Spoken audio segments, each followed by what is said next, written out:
Bonjour à tous, du coup, moi c'est Claire Cannon, je travaille à la direction déchets de Nantes Métropole.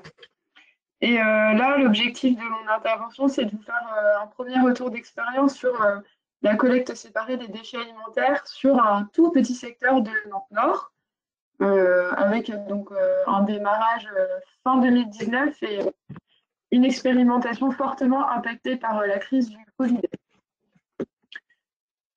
Alors, je descends. Donc, rapidement, pour rappeler le contexte du projet au sein du territoire, donc Nantes Métropole, c'est un territoire de typologie urbaine avec 24 communes et un peu plus de 600 000 habitants.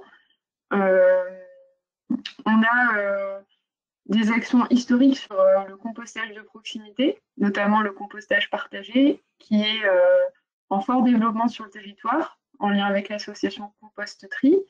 Et puis, on a une action aussi d'aide à l'achat de composteurs individuels. Donc, les habitants achètent des composteurs et peuvent solliciter un remboursement auprès de Nantes Métropole à hauteur de 30 €, voire 40 € pour le lombric-composteur. Donc, ces solutions fonctionnent bien. Elles semblent répondre à une attente d'une partie des usagers. Cependant, quand on regarde le contenu de nos ordures ménagères résiduelles, on se rend compte qu'il y a quand même 27% de déchets alimentaires dedans, ce qui représente en fait un peu plus de 50 kilos par an par habitant. Et, en fait, on se rend compte que dans certaines zones urbaines denses, on ne va pas pouvoir s'appuyer que sur le compostage de proximité, puisqu'en fait, il n'y a pas assez d'espace vert pour que les habitants puissent produire leur propre compost et le réutiliser en milieu urbain. Donc, Nantes Métropole a décidé de démarrer une collecte séparée des déchets alimentaires qui se veut complémentaire du compostage de proximité et également d'actions de prévention du gaspillage alimentaire qui sont menées auprès du grand public, dans les écoles des communes, auprès des EHPAD. Enfin voilà, on a plusieurs cibles et, plusieurs modes de travailler sur ce sujet. Et donc, tout ça, toutes ces actions visent à répondre aux objectifs réglementaires qui sont la généralisation du tri à la source des biodéchets d'ici 2025, voire fin 2023 finalement, et puis atteindre 65% de valorisation matière pour... on n'a pas vraiment de délai. Attendez, regarde. Hop, c'est bon, ça marche. Comment on fait pour fermer ça? Je ne sais pas. Oh là là, catastrophe. Catastrophe, je ne vois plus mon écran. C'est bon.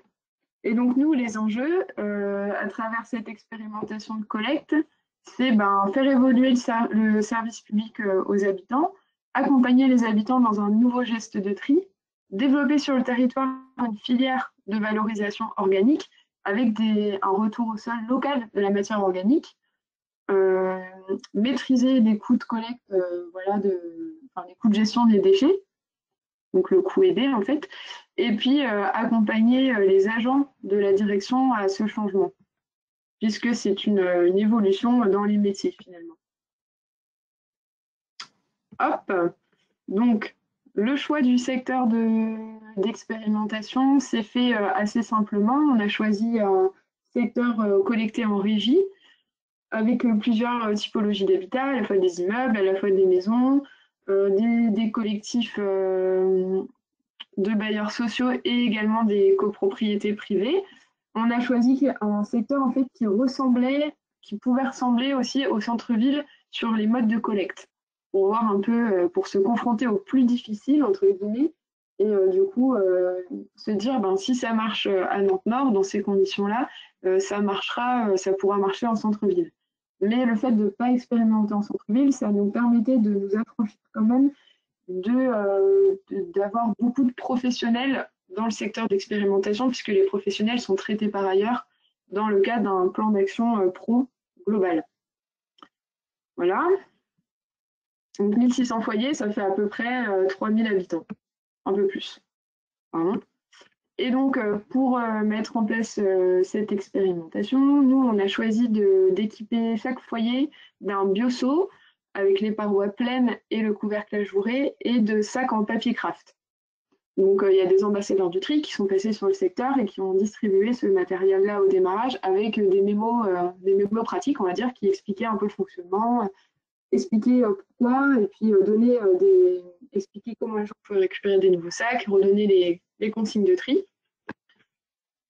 Et en termes de collecte, on compare deux systèmes. Donc, on a une petite partie du secteur qui est en porte-à-porte. Nous avons équipé chaque maison concernée de bacs à cuve réductrice, 60 litres, de couleur marron. Et dans les immeubles, on a installé des bacs 120 litres marron. Et puis, sur la grande majorité du secteur, on a installé des points d'apport volontaires, donc qui sont des abri-bacs en bois. Et dans chaque abri-bac, il y a 2 bacs 120 litres.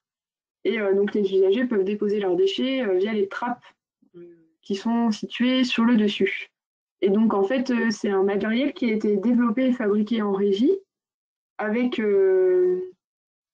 la participation des agents. En fait, ce projet, c'est l'occasion d'avoir une démarche d'intégration des agents de collecte. Et on a choisi de faire des abri-bacs en bois pour rappeler l'identité visuelle des composteurs partagés que l'on installe avec Composterie, et en fait pour se démarquer un peu du matériel de collecte habituel. Voilà, qu'on ne soit plus dans une optique poubelle, mais qu'on soit dans une optique de valorisation, mais dès le mobilier de collecte. Et donc ça a plutôt bien marché, puisqu'en fait, on a eu l'occasion de rencontrer, enfin d'avoir une petite enquête de terrain auprès des usagers, et finalement, il y en a quand même plusieurs qui appellent ça le composteur, et pas forcément le point d'apport de déchets alimentaires. Donc c'est plutôt intéressant. Par contre, nous, le point à améliorer, c'est que la signalétique n'est pas non plus très visible de loin. Et en fait, on a tellement bien travaillé l'intégration paysagère que finalement, les abri-bacs sont un peu camouflés et ne sont pas forcément visibles quand on ne les cherche pas. Et pour la valorisation des déchets alimentaires, on travaille avec la coopérative Compost In Situ, qui est basée à Trélières. Et donc, toutes les semaines, on apporte les déchets qu'on collecte chez Compost In Situ. Et ensuite, les déchets alimentaires, il y a un nettoyage du flux parce qu'on a quelques indésirables. Et puis, ensuite, c'est composté en bout de champ en mélange avec des déchets verts broyés. Et les agriculteurs partenaires de la coopérative récupèrent directement le compostage. Et en fait, ça, c'est un partenariat temporaire, on va dire, puisqu'en parallèle, on travaille sur l'évolution de nos équipements de traitement des déchets verts pour pouvoir y intégrer à horizon 2024 des déchets alimentaires. Hop, qu'est-ce que j'ai fabriqué? Bon, c'est bon. Et donc là, je disais, c'était un projet qui a été fortement impacté par la crise, puisque donc on a eu un très bon démarrage. En fait, là, vous voyez, le graphique, c'est la moyenne des quantités collectées par semaine sur chaque mois depuis le début de l'expérimentation. Donc, c'est-à-dire en janvier, on a collecté en moyenne 622 kilos de déchets par semaine. Enfin, valorisés d'ailleurs, ça ne compte pas les indésirables. Et donc, voilà, on voit un très bon démarrage. On avait équipé 60% du secteur à peu près en janvier, donc ce qui nous fait un ratio d'à peu près 20 kilos par habitant par an de déchets alimentaires valorisés si on ventile sur une année. Donc voilà, février, bon, légère baisse, mars, tout va bien. Et puis finalement, confinement, hop, baisse progressive des tonnages collectés. Et en fait, pas de reprise au déconfinement, pas de reprise pendant l'été, et très légère reprise, enfin là du coup qui apparaît pas sur le graphique, on observe que maintenant une très légère reprise. Et en fait, si je vais dans le graphique suivant, qui est un peu plus parlant, si j'y arrive, voilà, donc là c'est semaine par semaine, donc on voit au démarrage jusqu'au confinement quand même une quantité relativement importante et stable de déchets alimentaires collectés, avec un taux d'indésirables qui reste très faible.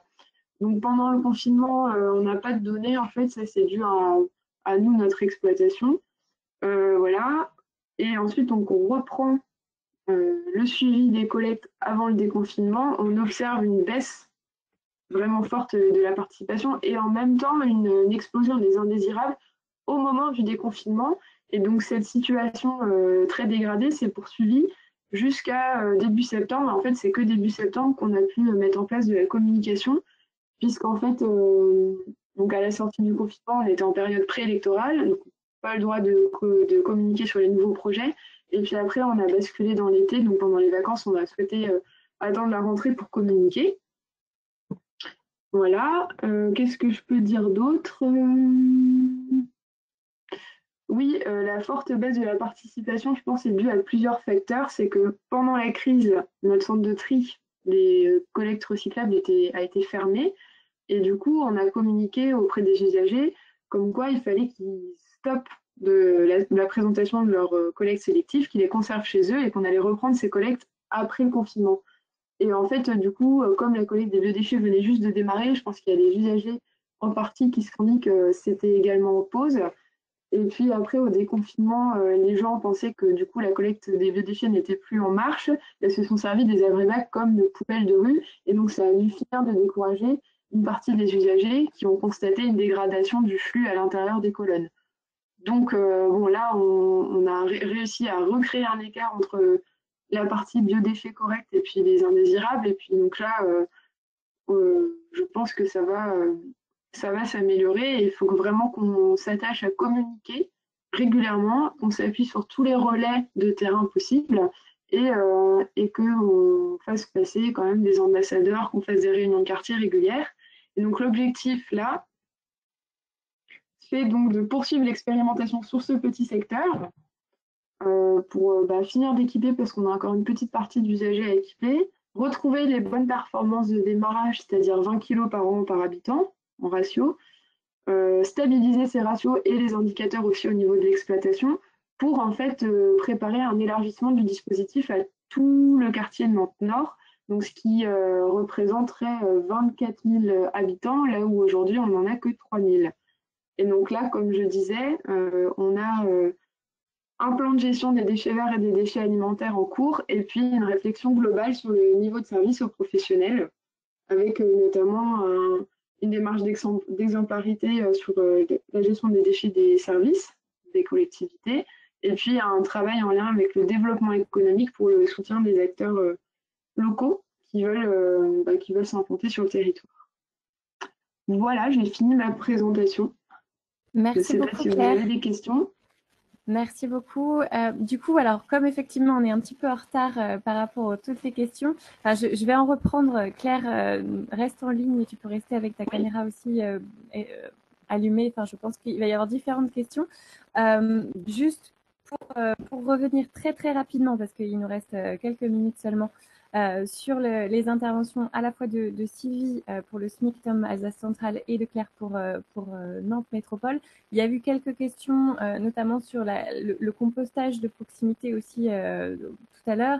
Et je voulais laisser aussi s'exprimer le réseau compost citoyen qui avait justement aussi une petite, enfin quelques conseils sur ce sujet, sur notamment la complémentarité dont on a beaucoup parlé aujourd'hui, enfin dans toute cette matinée. Sylvain en a parlé aussi pour Lorient, la complémentarité entre la collecte séparée d'un côté, les points d'apport volontaire, la collecte en porte-à-porte, et tout ce qui était aussi donc compostage de proximité.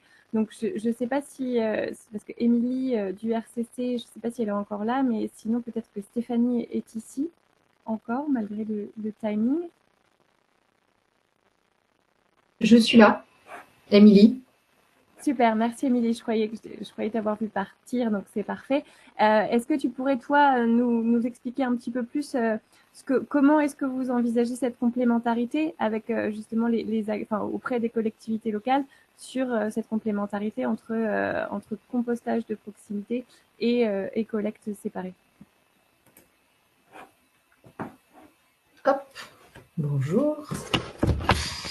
Alors oui, donc je m'appelle Émilie Fazzini, je suis administratrice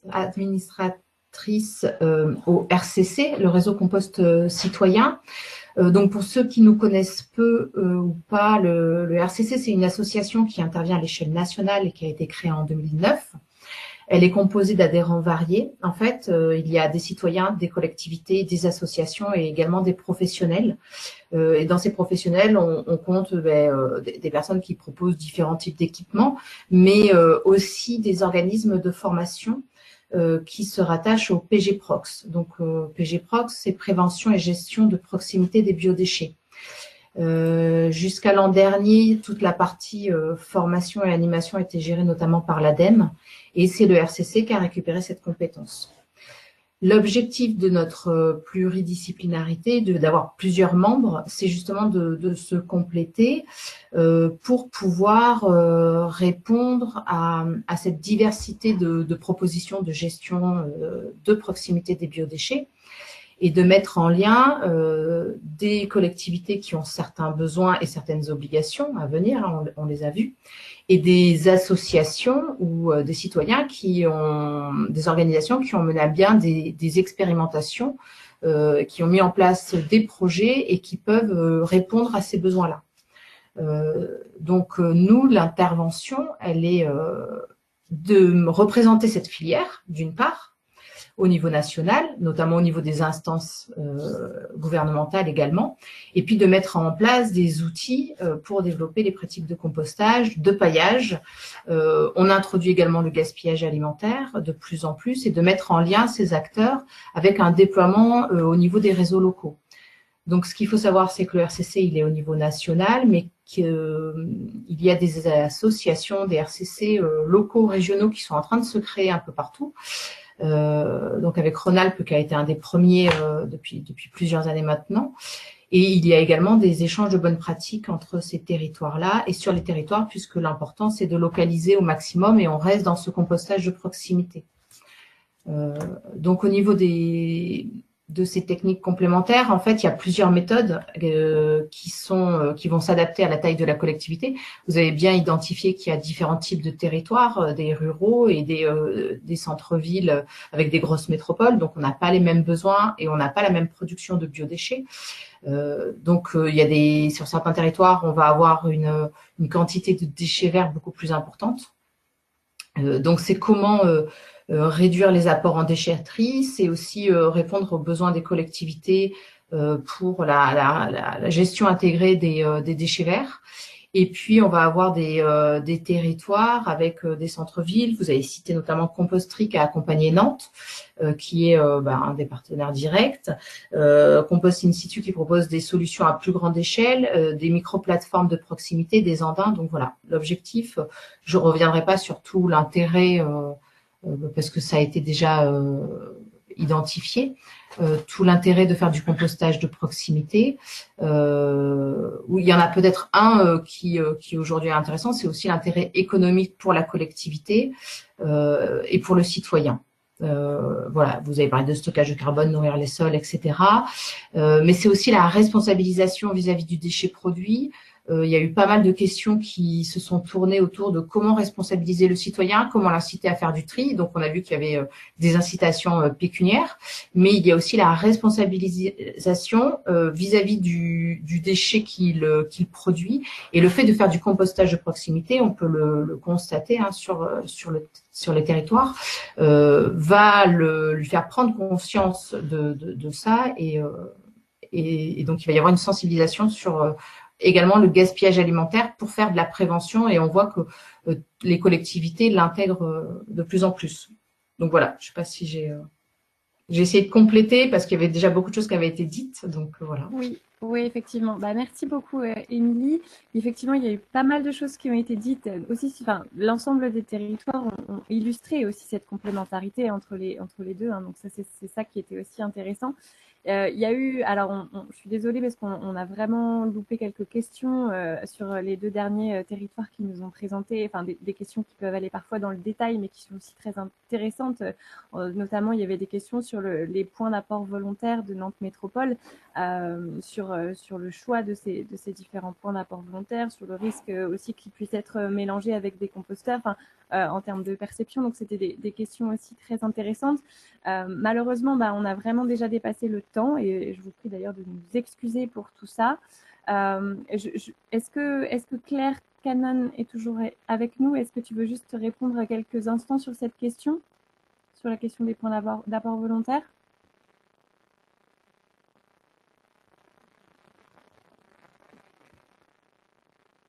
Alors, je ne sais pas si Claire est toujours là.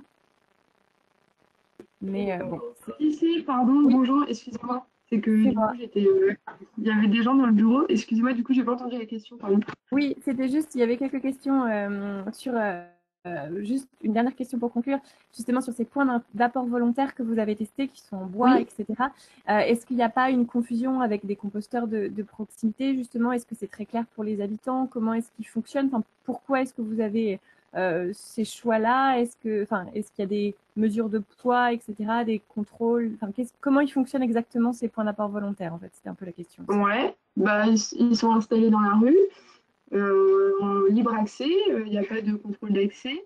Nous, on les collecte chaque semaine. En fait, comme c'est un abri-bac, on peut le collecter avec le même camion que les bacs en porte-à-porte pour la partie collecte en porte-à-porte. Et justement, l'idée, c'était de donner plutôt une image compostage, tri à la source, valorisation, que donner une image collecte des déchets pour avoir une sorte de responsabilisation des usagers qui allaient les utiliser et de respect du matériel. On est dans un quartier pas forcément évident et on est quand même heureux de constater que ce matériel n'a pas subi de dégradation, ce qui peut être le cas sur des équipements de collecte de déchets. Donc, on est content. Après, je ne sais pas s'il y a une confusion ou pas entre ce matériel-là et les composteurs partagés. Je ne pense pas parce qu'à Nantes Métropole, les composteurs partagés sont vraiment suivis par composterie, avec chaque composteur en fait est installé à la demande d'un collectif d'habitants, c'est-à-dire c'est pas Nantes Métropole qui installe les composteurs partagés et voit si les gens s'en servent.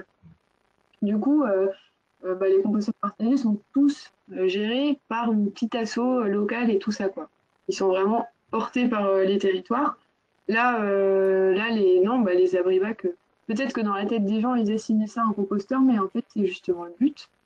Et ensuite, je me dis que ça peut aussi permettre de déclencher une réflexion chez des habitants qui ne seraient pas intéressés par le compostage partagé et qui petit à petit vont se mettre à l'idée que oui, je fais du compost. Ah, mais en fait, si je fais du compost pour la collecte, pourquoi est-ce que je ne le ferais pas plutôt pour mon jardin, etc.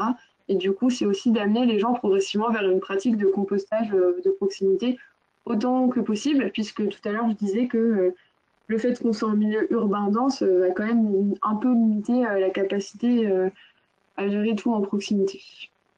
D'accord, donc on en revient encore à ce sujet de complémentarité entre les deux, donc la boucle est bouclée. Merci beaucoup Claire pour cette dernière question. Merci à tous de nous avoir suivis et d'être restés si nombreux malgré la demi-heure supplémentaire niveau timing.